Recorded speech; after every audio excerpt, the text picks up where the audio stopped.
नमस्कार बच्चों, कैसे हैं आप सब? आशा करती हूँ आप सभी अच्छे होंगे, स्वस्थ होंगे, खुश होंगे और अपनी पढ़ाई भी अच्छे से कर रहे होंगे। जैसा कि आप सभी जानते हैं, मैं हूँ आपकी हिंदी की अध्यापिका और मैं स्वागत करती हूँ आप सभी का आईसीटी वर्चुअल क्लासरूम में। और आज हम यहाँ पर एकत्रित हुए हैं पढ़ने के लिए क्लास 6 की हिंदी। क्लास 6 की हिंदी में हम यहाँ पर पढ़ रहे हैं अपनी वसंत पाठ्य पुस्तिका भाग 1 का चैप्टर झांसी की रानी, जिसकी कवयित्री हैं सुभद्रा कुमारी चौहान जी। तो आपने देखा लास्ट सेशन में हमने यहाँ पर झांसी की रानी कविता, क्योंकि आपकी ये कविता काफी ज्यादा लंबी है और काफी सेशन से हम अपनी इस कविता को पढ़ रहे हैं और साथ ही बहुत ज्यादा इंटरेस्टिंग भी है, परीक्षाओं की दृष्टि से महत्वपूर्ण भी है और साथ ही बहुत सारी चीजें आपको ये कविता सिखाती भी है कि किस तरह से जब हमारा देश ब्रिटिश शासन के अधीन था और उस टाइम पे सन 1857 की जो क्रांति हुई, उस टाइम पे कैसे जो झांसी की रानी थी लक्ष्मीबाई, उन्होंने एक तरह से कैसे अंग्रेजों के साथ लड़ा था, कैसे उनके साथ कितने साहस के साथ, कितने पराक्रम के साथ उनके साथ युद्ध किया था, वो पूरी गाथा यहाँ पर बताई गई है। और कैसे हमारे देश में ये विद्रोह की जो ज्वाला है वो भड़की थी।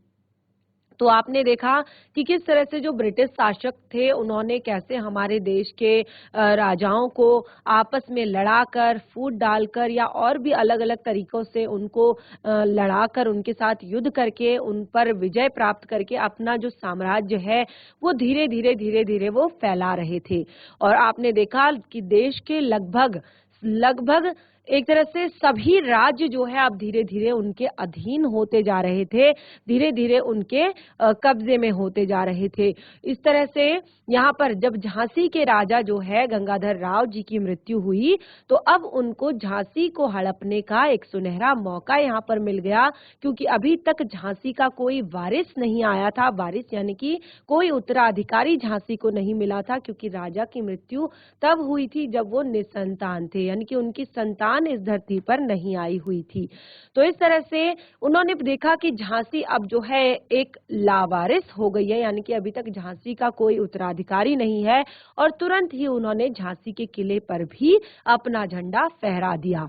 और ये देखकर, क्योंकि अंदर ही अंदर विद्रोह तो होते थे, अंदर ही अंदर बहुत सारी क्रांतियां तो होती थी, लेकिन जब ये सब देखा झांसी की रानी ने, जो बचपन से ही देखती आ रही थी कि किस तरह से ब्रिटिशर्स जो है हमारे देश में आतंक मचा रहे हैं, हमारे देश के लोगों को अपना गुलाम बना रहे हैं, तो अब ये विद्रोह की भावना जो है सामने से, अब जो है सबने इसको सामने रखा, सब अंग्रेजों के सामने, और सामने से लड़ाई करना शुरू किया। तो किस तरह से वो कितनी एक तरह से पराक्रम के साथ लड़ी और क्या कुछ हुआ सारे देश में उस टाइम पे, वो पूरी गाथा यहाँ पर बुंदेलखंड के प्रत्येक व्यक्ति, हर बोलो जो कि गीत के रूप में उसको गाते हैं, उनके मुंह से हमने ये पूरी गाथा सुनी है। जो लक्ष्मी बाई हैं उनकी वीर गाथा को हम इसमें पढ़ रहे हैं। आगे की पंक्तियां, आगे के काव्यांश बहुत ही ज्यादा इंटरेस्टिंग हैं, बहुत ही ज्यादा मजेदार हैं और साथ ही बहुत कुछ आपको यहाँ पर सिखा भी रहे हैं। तो चलते हैं स्मार्ट बोर्ड की तरफ, शुरू करते हैं अपने आज के सेशन को। सभी बच्चे ध्यान पूर्वक पढ़ेंगे, साथ ही समझने का प्रयास भी करेंगे। तो देखिए, हमने यहाँ पर शुरुआत से ही, आप सभी को समझ आ रही है कविता? सबसे पहले तो मुझे हैंड रेज करके बताएंगे, हाथ खड़ा करके बताएंगे, क्योंकि काफी सेशन से हम इस कविता को पढ़ रहे हैं और अभी तक तो मुझे लगता है आधे बच्चों को ये रट भी गई होगी। और क्योंकि मैं रोज का होमवर्क देती हूँ कि आप इसको घर से रिवाइज करें, घर पर रिवाइज करें, घर पर रिवाइज करें। Yes, very good, very good. GIC Rithakhal के बच्चों ने अच्छे से समझ रहे हैं, वो अच्छे से पढ़ रहे हैं और आपका यही रिस्पांस जो है हमें भी मोटिवेट करता है और बाकी बच्चों को भी मोटिवेट करता है। जब आप इस तरह से रिस्पांस करते हैं तो लगता है कि हाँ, बच्चों को समझ आ रहा है, बच्चे पढ़ रहे हैं और बच्चे इंटरेस्ट ले रहे हैं और फिर बाकी बच्चे भी सुनने के लिए, फिर आगे पढ़ने के लिए एक्साइटेड रहते हैं। तो देखिए, काफी सारे काव्यांश जो है हमने इसमें पढ़ लिए हैं। और जो लास्ट काव्यांश था, लास्ट हमारा काव्यांश क्या था जिसमें हम क्या पढ़ रहे थे? जिसमें हम पढ़ रहे थे कि यहाँ पर लगभग जो है सारे राज्य हमारे देश के छिन चुके हैं।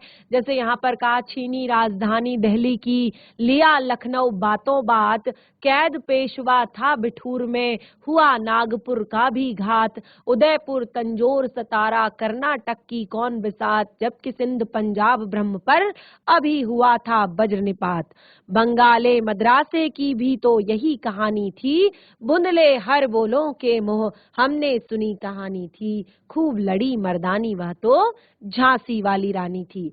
तो इस तरह से यहाँ पर मैंने आपको बताया था कि कैसे उन्होंने हमारे देश के लगभग सभी राज्यों को अपने अधीन कर लिया था और क्या कर दिया था। रानी रोई रनिवासों में, बेगम गम से थी बेजार, उनके गहने कपड़े बिकते थे कलकत्ते के बाजार। सरेआम नीलामी छापते अंग्रेजों के ये अखबार, नागपुर के जेवर ले लो, लखनऊ के लो 9 लखे हार। तो देखिए यहाँ पर हमारा जो देश, हमारा जो भारत देश है, यहाँ पर महिलाओं का बहुत ज्यादा सम्मान किया जाता है। महिलाओं की हर एक जो एक उनके गहने होते हैं, उनकी जो वस्तुएं होती हैं, उनको भी उनके सम्मान का प्रतीक माना जाता है। उनका घूंघट है, उनके जो गहने हैं, ये सब महिलाओं के सम्मान का प्रतीक है। तो उस टाइम पे जब रानी जो है अक्षुपूर्ण थी, दुख में थी, बहुत ज्यादा एक तरह से शोक में डूबी हुई थी, तो और जितनी भी बेगमें थी, क्योंकि लगभग कुछ राजाओं को उन्होंने मार दिया था, कुछ राजाओं को उन्होंने आपस में लड़वा कर मार दिया था, तो जितनी बेगमें थी वो भी गम से बेजार थी। और उन सबके, क्योंकि जैसे मैंने आपको बताया कि हमारे देश में संपदा की, धन संपदा की कोई कमी नहीं थी, सोने की चिड़िया हमारा देश कहलाता था। राजा बहुत ज्यादा एक तरह से संपन्न हुआ करते थे और अपनी प्रजा का पालन करते थे, तो उनके पास बहुत ही कीमती गहने, जेवरात, मणियां, बहुत सारी चीजें हुआ करती थी। तो अब जब उन्होंने देखा कि जो रानियां हैं, यानी कि इनको संभालने वाला, इनकी केयर करने वाला जो है कोई नहीं है, तो उन्होंने क्या किया, जो रानियों के गहने, कपड़े, उनको सब नीलाम करना शुरू कर दिया, उनको बेचना शुरू कर दिया। तो एक तरह से ये सरेआम नीलामी छापते थे अपने अखबारों में और उनमें हेडलाइन होती थी, नागपुर के जेवर ले लो, लखनऊ के लो 9 लखे हार। लगभग सभी जो जितने एक तरह से प्रसिद्ध जो जेवरात होते थे, गहने होते थे, वो सब उन्होंने बेचने शुरू कर दिए। तो देखिए यहाँ पर क्या हमने कहा था, यूं पर्दे की इज्जत, यूं पर्दे की इज्जत परदेसी के हाथ बिकानी थी, बुंदले हर बोलों के मुंह हमने सुनी कहानी थी, खूब लड़ी मर्दानी वह तो झांसी वाली रानी थी। पर्दे की इज्जत यानी कि महिलाएं पर्दे में रहा करती थी, पर्दे में रहती थी और उनके जो गहने होते थे, उनके जो वस्त्र होते थे, वो भी उनके सम्मान का प्रतीक होते थे। तो यूं पर्दे की इज्जत जो है परदेसी के हाथ बिकानी थी, बुंदले हर बोलों के मुंह हमने सुनी कहानी थी, खूब लड़ी मर्दानी वह तो झांसी वाली रानी थी। देखिए जो लास्ट हमने काव्यांश पढ़ा था वो ये वाला था कि कुटियों में थी विषम वेदना, महलों में आहत सम्मान। कुटियों में थी विषम वेदना, महलों में आहत सम्मान, वीर सैनिकों के मन में था अपने पुरखों का अभिमान। नाना धुंध पंत पेशवा जुटा रहा था सब सामान, बहन छबीली ने रणचंडी का कर दिया आह्वान। तो देखिए यहाँ पर हम पढ़ रहे हैं अपने काव्यांश को, कुटियों में थी विषम वेदना, महलों में आहत सम्मान, वीर सैनिकों के मन में था अपने पुरखों का अभिमान। नाना धुंध पंत पेशवा जुटा रहा था सब सामान, बहन छबीली ने रणचंडी का कर दिया प्रकट आह्वान। हुआ यज्ञ आरंभ, उन्हें तो सोई ज्योति जगानी थी, बुंदले हर बोलों के मुंह हमने सुनी कहानी थी, खूब लड़ी मर्दानी वह तो झांसी वाली रानी थी। तो देखिए क्या कहा है यहाँ पर कि किस तरह से यहाँ पर जो कुटियों में थी विषम वेदना, कुटियों में यानी कि जो छोटे छोटे जो घर थे, कुटिया थी, जितने में भी, चाहे देखिए महलों की बात यहाँ पर नहीं हो रही थी, यहाँ पर अभी कहा है कि जो कुटिया है, कुटिया यानी कि चाहे वो गरीब का घर हो, चाहे अमीर का घर हो। कुटियों में थी विषम वेदना, कुटियों में थी विषम वेदना, महलों में आहत सम्मान। अब यहाँ पर ये जो पद है इसमें बताया गया है, ये जो काव्यांश है इसमें बताया गया है कि उस टाइम पे चाहे अमीर हो चाहे गरीब हो, ठीक है, उन सबके मन में अंग्रेजों के लिए विद्रोह की जो चिंगारी थी वो भड़क उठी थी। उनके अंदर बहुत दुख था, उनके अंदर जो उन्होंने अपमान, क्योंकि देखिए छोटे छोटी जो गरीब लोग थे उनके अंदर तो पीड़ा थी, उनके अंदर दुख था, और महलों का जो सम्मान था, राजाओं का जो सम्मान था, उसको भी आहत किया गया था, उसको भी चोट पहुंचाई गई थी। तो इस तरह से वीर सैनिकों के मन में था अपने पुरखों का अभिमान। जितने भी वीर सैनिक थे उनके उनके अंदर अपने पुरखों का अभिमान था। वो अपने पुरखों की जो एक तरह से पुरखों ने जो इतना सारा सामान इकट्ठा किया है, जो एक तरह से संपदा इतनी इकट्ठी की है, जिसको अंग्रेज इस तरह से नीलाम कर रहे हैं, बेच रहे हैं, बर्बाद कर रहे हैं, खत्म कर रहे हैं, तो उनको अपने मन में उनके पुरखों के प्रति सम्मान था, इज्जत थी, और वो उसको बर्बाद नहीं होने देना चाहते थे। नाना धुंध पंत पेशवा जुटा रहा था सब सामान, और जो नाना साहब थे पेशवा जी के नेतृत्व में, अब वो युद्ध करने के लिए सब सामान जुटा रहे थे, क्योंकि भाई लड़ाई करनी है, सामने से अगर विरोध करना है तो लड़ाई का सामान भी जुटाना पड़ेगा।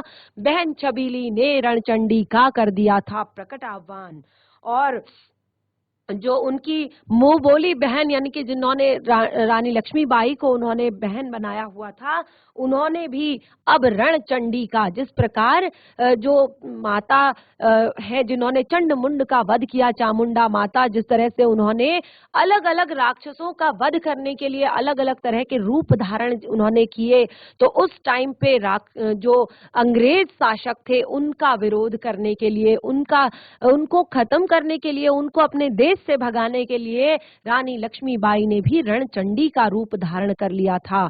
और हुआ यज्ञ आरंभ, उन्हें तो सोई ज्योति जगानी थी, और उन्होंने क्या किया कि ये महायज्ञ, किस चीज का, अंग्रेजों के खिलाफ जो क्रांति हो रही थी उसका महायज्ञ आरंभ कर दिया था, क्योंकि उन्हें तो अपने देश के प्रत्येक व्यक्ति के अंदर जो सोई हुई ज्योति है, ज्योति यानी कि अपनी आजादी के प्रति, अपने जिन्होंने एक तरह से इसी को परातंत्रता को ही अपना जीवन मान लिया था, दुख झेल रहे थे, कष्ट झेल रहे थे, परेशानी झेल रहे थे, उनके अंदर वो जो सोई हुई ज्योति है उसको जगाना था। तो बुंदले हर बोलों के मुंह, हमने सुनी कहानी थी, खूब लड़ी मर्दानी, वह तो झांसी वाली रानी थी। तो यहाँ पर बुंदेलखंड के प्रत्येक व्यक्ति के मुंह से हमने ये कहानी सुनी है कि किस प्रकार से झांसी की रानी जो है बहुत ही साहस पराक्रम, जिस प्रकार पुरुषों की भांति वो अंग्रेजों के साथ उन्होंने युद्ध किया था। आगे की पंक्तियां देखिए बहुत ही ज्यादा सुंदर हैं। और महलों ने दी आग, महलों ने दी आग, झोपड़ियों ने ज्वाला सुलगाई थी, यह स्वतंत्रता की चिंगारी अंतरतम से आई थी। झांसी चेती, दिल्ली चेती, लखनऊ लपटें छाई थी, मेरठ कानपुर पटना ने भी भारी धूम मचाई थी, जबलपुर कोल्हापुर में भी कुछ हलचल उकसानी थी। बुंदले हर बोलों के मुंह, हमने सुनी कहानी थी, खूब लड़ी मर्दानी, वह तो झांसी वाली रानी थी। अब यहाँ पर ये जो पद है, ये जो काव्यांश है, इसमें बताया गया है कि किस तरह से महलों ने दी आग, कि इसको, ये जो स्वतंत्रता की जो क्रांति थी, इसको महलों ने आग दी। महलों ने, जो बड़े बड़े राजा महाराजा हुए, उन्होंने इस आग को प्रज्वलित किया, और झोपड़ियों ने इस ज्वाला को धीरे धीरे सुलगाया। यानी कि जो आम लोग थे, देश के अंदर जो आम जनता थी, क्योंकि धीरे धीरे धीरे धीरे एक से दूसरे, दूसरे से तीसरे, यानी कि पूरे में ये ज्वाला जो है सुलग गई, और यह स्वतंत्रता की चिंगारी अंतरतम से आई थी, यानी कि विद्रोह की चिंगारी अब देश के प्रत्येक राज्य में सुलग रही थी, और प्रत्येक व्यक्ति के अंतरतम से ये बात आ रही थी कि नहीं, अब हमें इन अंग्रेजों का गुलाम बनकर नहीं रहना है, इनको अपने देश से बाहर खदेड़ना है। तो इस तरह से ये जो अंतरतम से ये स्वतंत्रता की चिंगारी आई थी, और इसमें देखिए, चाहे वो झांसी हो, चाहे वो लखनऊ हो, चाहे वो दिल्ली हो, मेरठ हो, कानपुर हो, पटना हो, सभी राज्यों के राजाओं ने अपना पूरा साथ दिया इसमें और पूरी तरह से एक तरह से इसमें अपना सहयोग किया। जबलपुर और कोल्हापुर में भी कुछ हलचल उकसानी थी। जो जबलपुर और कोल्हापुर जैसे बड़े बड़े शासकों ने भी 1857 की क्रांति में अपना महत्वपूर्ण योगदान दिया। उन्होंने भी उनको भी उस टाइम पे उकसाना था, उनके अंदर भी ये चिंगारी जगानी थी। ये कहानी बुंदेलखंड के प्रत्येक व्यक्ति के मुंह से हमने सुनी है कि किस प्रकार से बहुत ही ज्यादा पराक्रम के साथ, बहुत ही ज्यादा साहस के साथ रानी झांसी की रानी जो है लक्ष्मीबाई, वो लड़ी थी अंग्रेजों से। जीआईसी देवलधार, बच्चे आप लोगों को आवाज आ रही है? जीआईसी देवलधार, हैंड रेस करेंगे बच्चा? Very good. कोई भी एक बच्चा माइक लेगा फटाफट। जीआईसी देवलधार, फटाफट से, क्योंकि बहुत सारा टाइम हमारा इसी में निकल जाता है और हम प्रॉपर रीडिंग नहीं कर पाते हैं। यस, माइक ऑन करेंगे बच्चा, ऊपर की तरफ ऑन करेंगे proper. Good morning ma'am.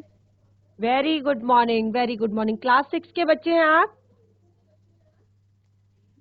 Sir ma'am class 8। Class 8 के बच्चे हैं। चलिए कोई बात नहीं, लेकिन ये आपने सुनी होगी पहले, ये क्लास 6 में है आपकी ये कविता। Yes sir. चलिए कोई बात नहीं बच्चे, आप भी सुन सकते हैं, पढ़ सकते हैं, समझ सकते हैं। यस ये मैम। बच्चा, चलिए कोई बात नहीं।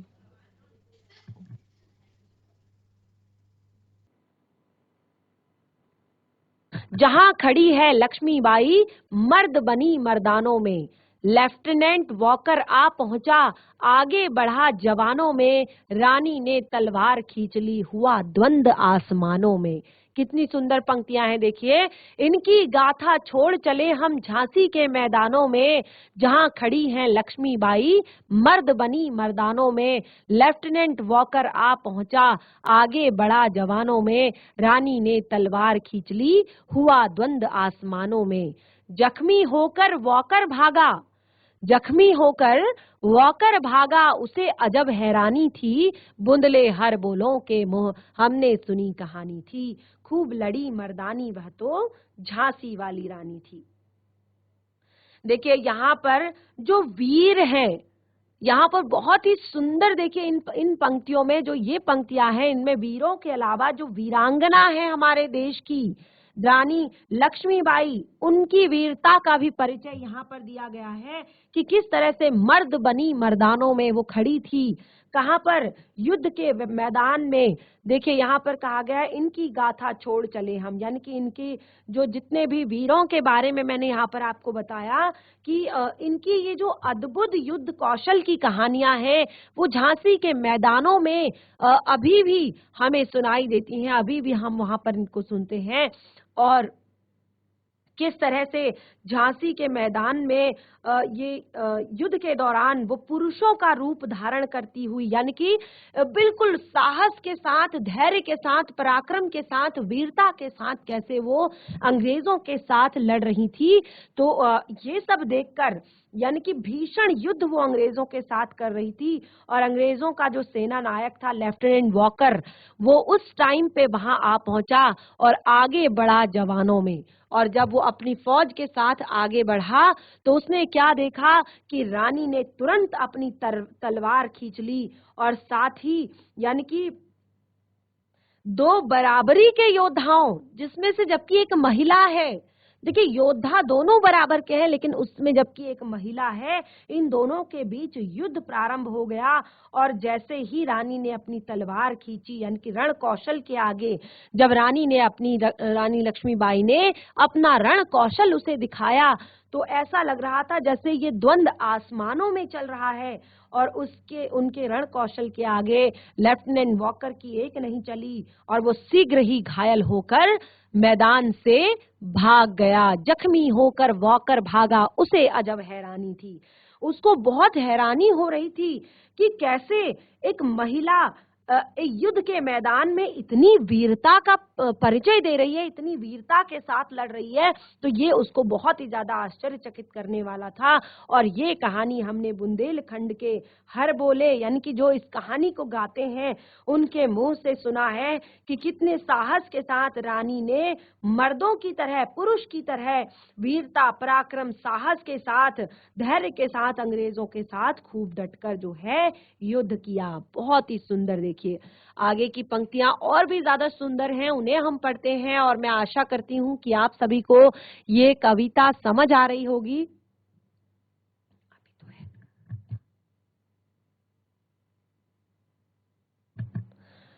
तो देखिए यहाँ पर आगे बढ़ते हैं। रानी बढ़ी कालपी आई, अगली पंक्तियां हैं, रानी बढ़ी कालपी आई कर 100 मील निरंतर पार। ध्यान से सुनिएगा, रानी बढ़ी कालपी आई कर 100 मील निरंतर पार, घोड़ा थक कर गिरा भूमि पर गया स्वर्ग तत्काल सिधार।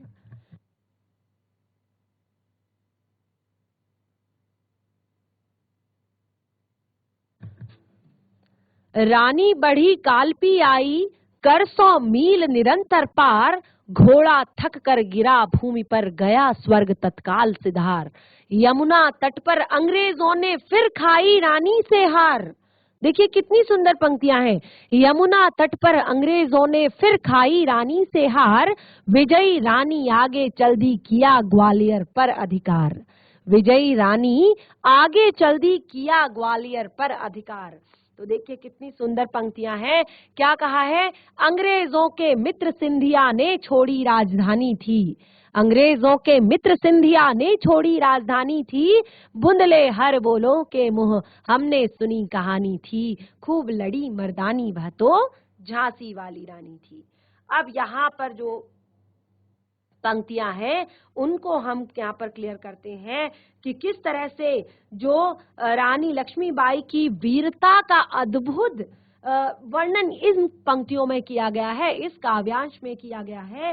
कवयित्री ने यहाँ पर बहुत ही सुंदर तरीके से बताया है कि कैसे 100 मील घोड़े पर बैठकर वो अंग्रेजों को खदेड़ती हुई यमुना तट तक ले आई और वहां पर उन्होंने फिर से अंग्रेजों ने रानी से पराजय यानी कि हार को उन्होंने वहां पर पराजित किया एक तरह से उन्होंने अंग्रेजों को, परंतु यहाँ पर उनके घोड़े को वीरगति प्राप्त हो गई। देखिए जब झांसी पर अंग्रेजों ने अपना राज्य स्थापित कर लिया था तो रानी लक्ष्मीबाई ने उनके विरुद्ध युद्ध का बिगुल बजा दिया और अपनी इसी क्रम में उनको भगाती भगाती वो एक छोटी सी टुकड़ी के साथ लगभग 100 मील लंबा सफर तय करके कहाँ आ गई? कालपी आ गई। रानी बढ़ी कालपी आई कर 100 मील निरंतर पार। 100 मील की यात्रा को पार करके वो कालपी आ गई और लेकिन क्योंकि घोड़ा जो है इतनी लंबी यात्रा को करके थक चुका था, बहुत ज्यादा थक चुका था, इसीलिए वो क्योंकि बहुत लंबी दूरी थी, लगातार चल रहा था, अत्यधिक थकान हो गई थी और इस कारण उनका घोड़ा बेहोश होकर जमीन पर गिर पड़ा और अगले ही पल उसकी मृत्यु हो गई। घोड़ा थक कर गिरा भूमि पर गया स्वर्ग तत्काल सिधार। यमुना तट पर अंग्रेजों ने फिर खाई रानी से हार। और अब यहाँ पर क्योंकि रानी खदेड़ती हुई उन्हें यमुना के तट पर ले आई थी और यहाँ पर फिर रानी ने उनके साथ युद्ध किया। अब देखिए रानी की ने घोड़े की मृत्यु से उनको थोड़ा सा झटका तो लगा, थोड़ी सी वो परेशान हुई क्योंकि उनका घोड़ा बहुत ही ताकतवर था, बहुत ही ज्यादा एक तरह से उनके लिए बहुत ही शुभ था, बहुत अच्छा उनका घोड़ा था, लेकिन उन्होंने फिर भी हार नहीं मानी और फिर वहां पर उन्होंने अंग्रेजों को धूल चटाई और विजयी रानी आगे चल दी किया ग्वालियर पर अधिकार। और जैसे ही उन्होंने इस बात से हिम्मत नहीं हारी और फिर वो वहां पर उन्होंने युद्ध किया, वहां पर भी उन्होंने अंग्रेजों को धूल चटाई, अंग्रेजों को हराया और उसके बाद आगे चल दी और ग्वालियर पर अधिकार कर लिया। ग्वालियर को उन्होंने अपने अधीन कर लिया, ग्वालियर पर उन्होंने अधिकार कर दिया। तो एक तरह से क्योंकि यहाँ पर जो राजा सिंधिया थे उन्होंने अंग्रेजों के डर से, देखिए सिंधिया राजा जो थे ये भारत के ही थे, लेकिन इन्होंने क्या कर दिया था, डर के कारण, अंग्रेजों से डर के कारण उनसे मित्रता कर ली थी, यानी कि उनके मित्र बन गए थे और अपनी राजधानी को छोड़कर वहां से चले गए थे। ठीक है, तो क्या यहाँ पर कहा है, देखिए अंग्रेजों के मित्र सिंधिया ने छोड़ी राजधानी थी, वो अंग्रेजों के मित्र बन गए थे, उनके डर के कारण उनसे वो युद्ध नहीं करना चाहते थे, तो इसलिए उन्होंने अपनी राजधानी छोड़कर वो वहां से आगे बढ़ गए थे। और ये कहानी बुंदेलखंड के प्रत्येक व्यक्ति के मुंह से हमने सुनी है। अब देखिए बहुत ही सुंदर पंक्तियां हैं आगे की। विजय मिली पर अंग्रेजों की फिर सेना घिर आई थी। विजय मिली पर अंग्रेजों की फिर सेना घिर आई थी। अब के जनरल स्मिथ सन्मुख था, उसने मुंह की खाई थी। जीआईसी हरमानी, आप लोगों को आवाज आ रही है बच्चे? यस, कोई भी एक बच्चा माइक लेगा, कोई भी एक बच्चा माइक लेगा, फटाफट उठकर माइक को प्रॉपर ऊपर की तरफ ऑन करेंगे।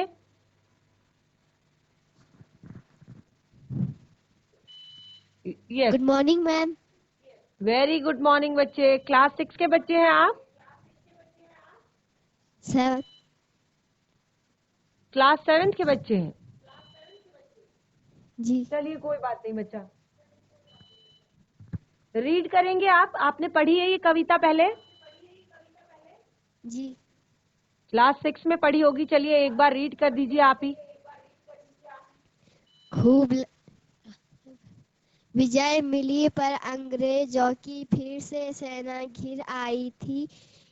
अब के जनरल स्मिथ सन्मुख था, इसने मुंह की खाई थी। कान्हा और मंदरा सखिया रानी के संग आई थी। युद्ध क्षेत्र में उन दोनों ने भारी मार मचाई थी। पर पीछे हीरोज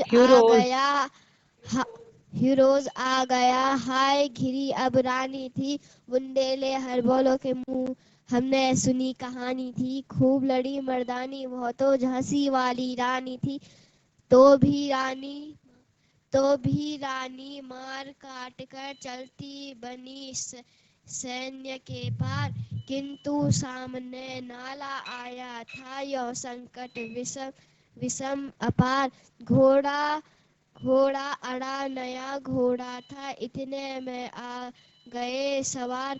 रानी एक शत्रु बहुतेरे, होने लगे वार पर वार। घायल होकर गिरी सिंहनी, उसे वीर गति पानी थी। बुंदेले हर बोलो के मुंह हमने सुनी कहानी थी। खूब लड़ी मर्दानी, वो तो झांसी वाली रानी थी।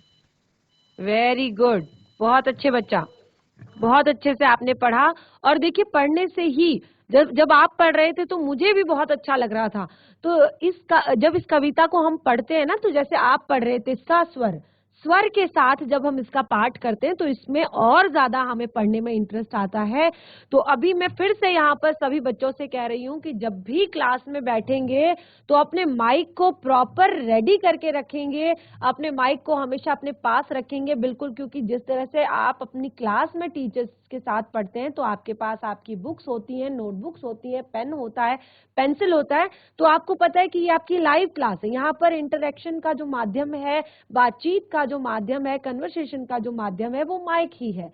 तो आपको इसको हमेशा प्रॉपर रेडी रखना चाहिए, खासतौर पर जब हम हिंदी पढ़ रहे हैं, इंग्लिश पढ़ रहे हैं, तो उस पर रीडिंग का काफी ज्यादा पोर्शन हमारा होता है। ठीक है, और उसमें पढ़ने में ही ज्यादा इंटरेस्ट आता है। कविताएं जब तक हम पढ़ेंगे नहीं, सस्वर उसका पाठ नहीं करेंगे या चैप्टर रीड नहीं करेंगे, तब तक हमें बहुत सारी चीजें ना तो समझ आएंगी और ना ही उच्चारण हम इसका अच्छे से कर पाएंगे। तो बैठ जाइए बच्चा, बहुत अच्छे रीड किया आपने, बैठ जाइए।